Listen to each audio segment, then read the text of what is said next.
ሰላም ውድ ኢትዮጵያውያን እንዴት ናችሁ? ዛሬ ይሄንን የመሰለ የድንች ወጥ አሰራር ይዤላችሁ መጥቻለሁ። ያው ድንች የማትወዱ ሰዎች ድንችን ለየት ባለ መልኩ እንዴት እንደምትሰሩ የሚያሳይ ቪዲዮ ነው። አብረን እንስራ። እንግዲህ ይሄንን ምግብ ለመስራት የሚያስፈልጉን የተቀቀለ ድንች፣ ደቆ የተከተፈ ሽንኩርት፣ ደቆ የተከተፈ ቲማቲም፣ በርበሬና የፈለጋችሁትን አይነት የወጥ ቅመም መጠቀም ትችላላችሁ ማለት ነው። እንግዲህ ድስታችን ላይ መጀመሪያ ደቆ የተከተፈውን ያዘጋጀነውን ሽንኩርት እንጨምራለን። ሽንኩርቱ ከተጨመረ በኋላ ትንሽዬ በራሱ ውሃ እስኪበስል ድረስ ተወት እናድርገዋለን። ከዛ እንደዚህ በራሱ ውሃ ትንሽ ከበሰለ በኋላ የምንፈልገውን መጠን ያህል ዘይት ላይ እንጨምርበታለን ማለት ነው። እንግዲህ ሽንኩርቱንም ድንቹንም ቲማቲሙንም እናንተ ማዘጋጀት በምትፈልጉት አይነት መጠን ስለሆነ ነው እዚህ ጋር መጠኑን ያላስቀመጥኩት። በብዛት ብትፈልጉ ከሆነ በዛ አድርጋችሁ ሁሉንም መጠቀም ትችላላችሁ። ከዛ እንደዚህ እንዲበስል እንተወዋለን። ከዛ ከዘይቱ ጋር ትንሽ ከተጠበሰ በኋላ ከፍተን ትንሽ እናማስለውና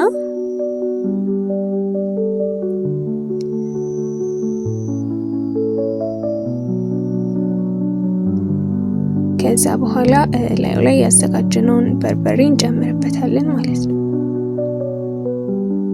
እዚህ ጋር በርበሬ በብዛት የማትወዱ ሰዎች ካላችሁ የበርበሬውን መጠን አነስ ማድረግ ትችላላችሁ።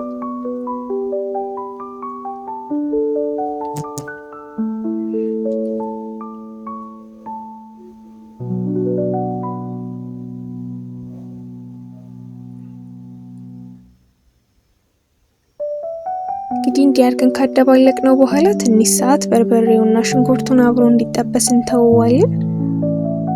ከዛ በኋላ ከትፈን ወይም ተፈጭቶ የተዘጋጀውን ቲማቲም እላዩ ላይ እንጨምርበታለን ማለት ነው።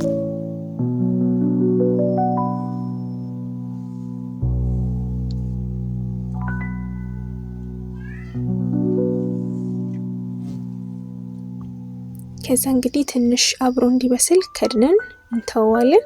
ከጥቂት ደቂቃ በኋላ መልሰን እንከፍተውና እናማስለዋለን። እዚህ ጋር እንዳይዘባችሁ ቶሎ ቶሎ እየከፈታችሁ ማማሰላችሁን እንዳትረሱ። እዚህ ጋር ትንሽ የተፈጨ ነጭ ሽንኩርት ጨምሬያለሁ።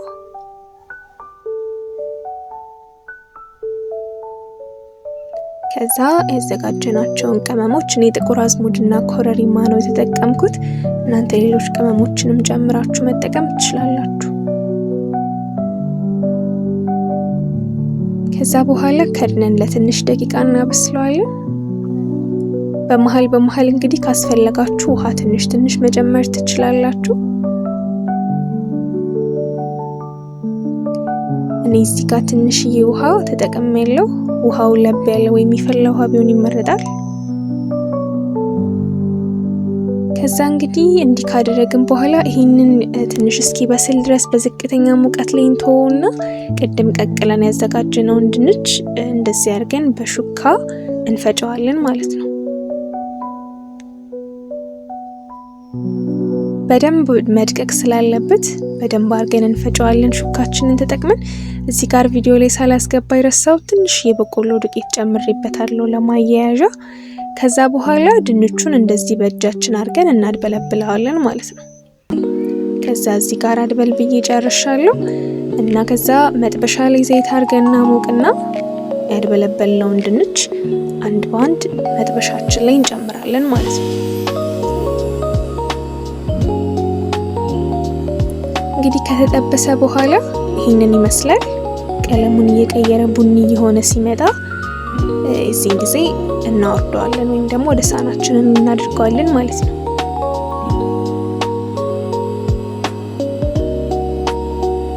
እንግዲህ ድንቻችን ተጠብሷል። ወደ ቁሌታችን ስንመለስ ይሄንን መስሎ ቁሌታችን አሁን ደርሷል።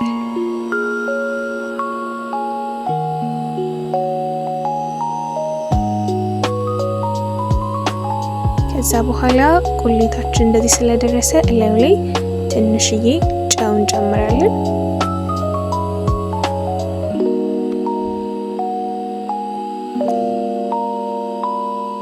ከዛ ትንሽ ክኖር አድርጌያለሁ።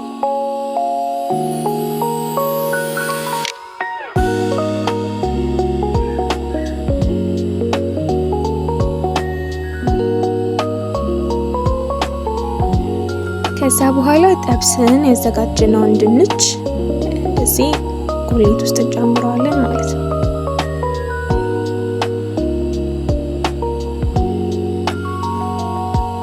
ከዛ አንድ ላይ እናማስለዋለን። ድንቹ ቅድም ሲቀቀል የራሱ ጨው አለው። ለዛ ነው ቁሌቱ ላይ ትንሽዬ ጨው የጨመርኩት። ፋይናሊ እንግዲህ ትንሽዬ ቅቤ እንጨምራለን። እዚህ ጋር ቅቤ ብዙም ስለማልወድ ነው ትንሽ ያደረኩት። እናንተ ከፈለጋችሁ በዛ አርጋችሁ መጨመር ትችላላችሁ። እንግዲህ የድንች ወጣችን ይሄንን ይመስላል። አሁን እናቀርበዋለን። እንግዲህ ይሄንን የመሰለ ድንች ወጥ ሰርተናል። ድንች በብዛት የማትወዱ ሰዎች ድንችን በእንደዚህ አይነት መልኩ ለየት አርጋችሁ መስራት ትችላላችሁ። ከተመቻችሁ ቻናላችንን ሰብስክራይብ ማድረግ እንዳትረሱ። እናመሰግናለን።